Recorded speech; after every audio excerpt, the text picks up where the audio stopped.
If you would elucidate the audience about the difference between a misfortune and a calamity. Now, Disraeli and Gladstone were the great rivals on the British political horizon at the time. And Disraeli promptly said, "Young man, if Gladstone were to fall into River Thames, that is a misfortune. But if somebody saves him, that is a calamity." We all feel that way about our politicians.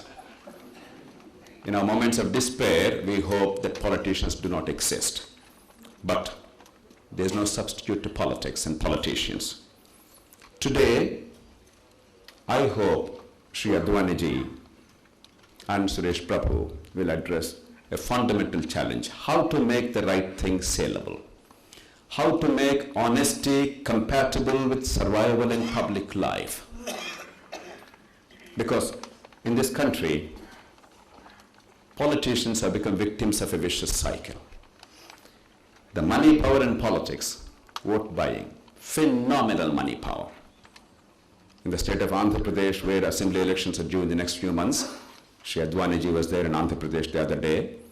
About 4,000 crores is going to be spent only in the state assembly election. And Swamiji, I am not guilty of untruth.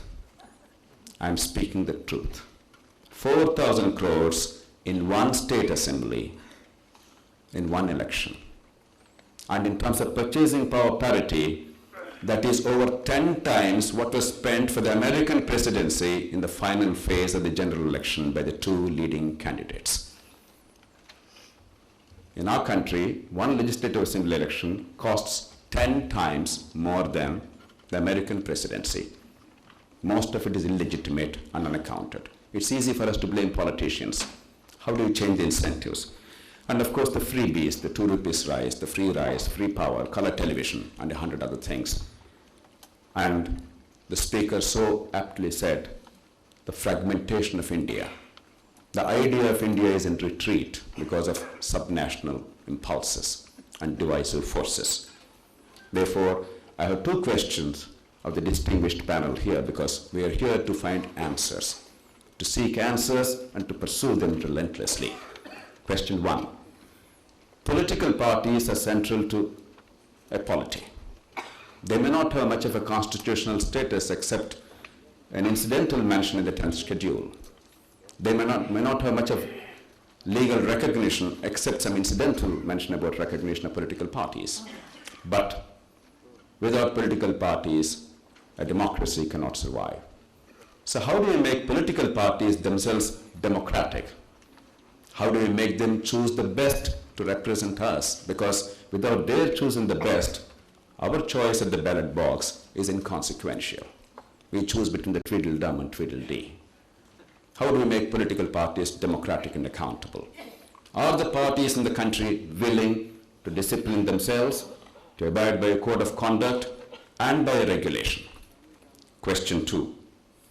The marginal vote that is required to get elected in our Westminster model of democracy compels political parties to resort to many dirty tricks.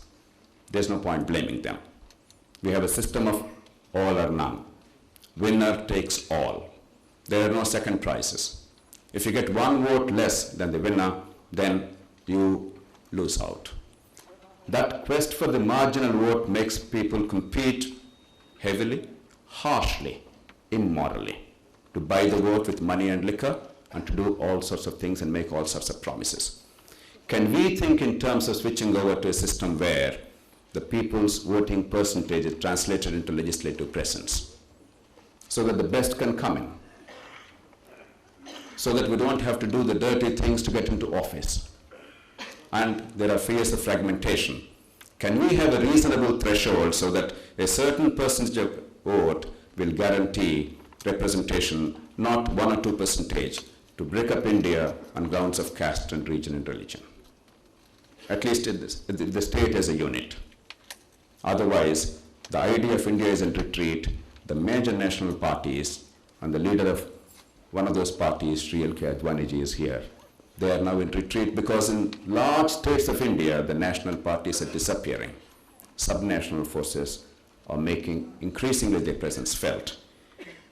And therefore, may I ask of two very distinguished philosopher kings who represent two generations to address these questions and come up with answers so that we can see light at the end of the tunnel. I have the pleasure and honor of inviting Sri L.K. Advaniji, whose immortal words in 1977 still ring in my ears. He addressed the press, the media, and said, "When you were only asked to bend, you preferred to crawl." That was in 1977. That continues to be the pattern. We seem to take the path of least resistance. In fact, we seem to take a path which is calculated to do damage even when there is no resistance.